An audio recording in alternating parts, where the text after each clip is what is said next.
Mr. Speaker, I want to join the Prime Minister in commemorating the extraordinary life and unique contribution of Margaret Thatcher, and I want to join him in sending my deepest condolences to her children, Carol and Mark, the whole family, and her many, many close friends. Today is an opportunity for us to reflect on Margaret Thatcher's personal achievements, her style of politics, and her political legacy. And as the Prime Minister said, the journey from being the child of a grocer to Downing Street is an unlikely one.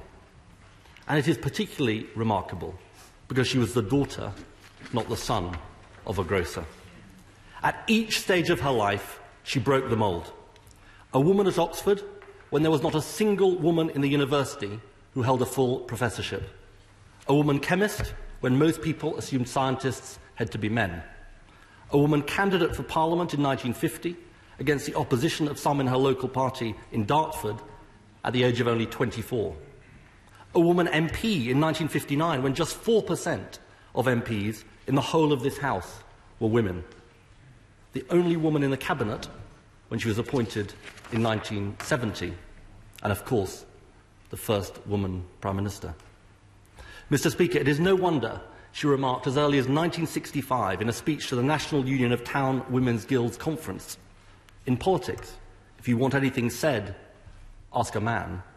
If you want anything done, ask a woman." I'm sure some people in this House...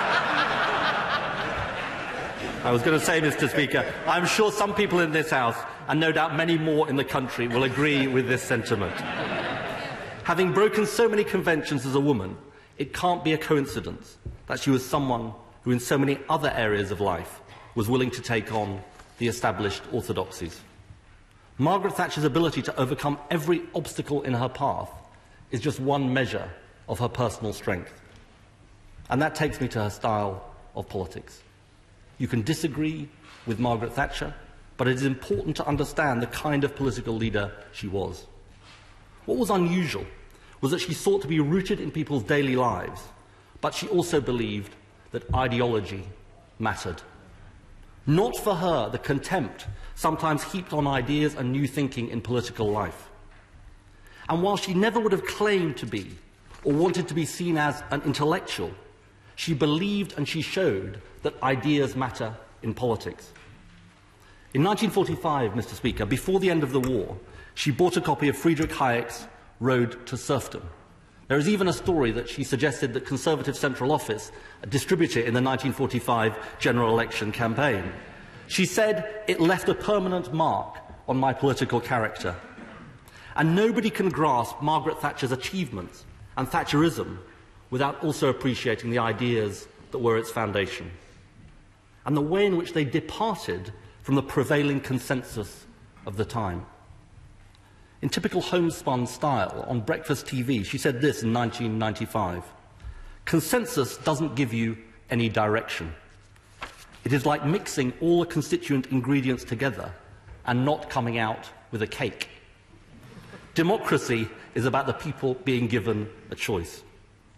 It was that approach that enabled her to define the politics of a whole generation and influence the politics of generations to come. The Prime Minister, the Deputy Prime Minister, and I all came of age in the 1980s, when you defined your politics by being for or against what she was doing. It's fair to say we took different paths. 30 years on, the people of Britain still argue about her legacy. She was right to understand the sense of aspiration of people across the country. She was right to recognise our economy needed to change. She said in 1982 how absurd it will seem in a few years' time that the state ran Pickford's removals and the Gleneagles Hotel. She was right. And in foreign policy, she was right to defend the Falklands and bravely reach out to new leadership in the Soviet Union. And something often forgotten, Mr. Speaker, she was the first political leader in any major country to warn of the dangers of climate change, long before anyone thought of hugging a husky. But it would be dishonest.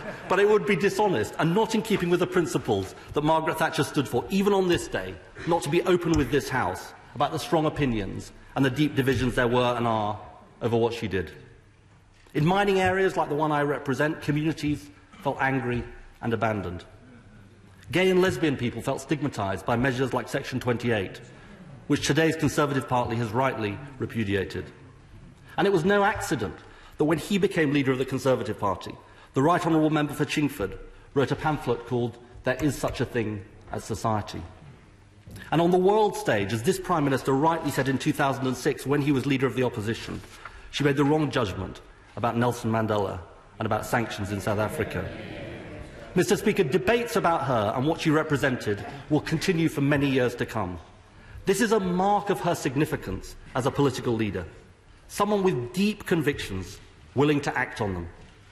As she put it, politics is more when you have convictions than a matter of multiple manoeuvrings to get you through the problems of the day. And as a person, nothing became her so much as the manner of her final years. The loss of her beloved husband, Dennis, and her struggle with illness. She bore both with the utmost dignity and courage. The same courage she showed decades earlier after the atrocity of the Brighton bombing. And, Mr. Speaker, I will always remember seeing her at the cenotaph, in frail health, but determined to pay her respects to our troops and do her duty by the country. Whatever your view of her, Margaret Thatcher was a unique and towering figure. I disagree with much of what she did, but I respect what her death means to the many, many people who admired her, and I honour her personal achievements. On previous occasions, we have come to this House to remember the extraordinary Prime Ministers who have served our nation. Today we also remember a Prime Minister who defined her age. Yeah.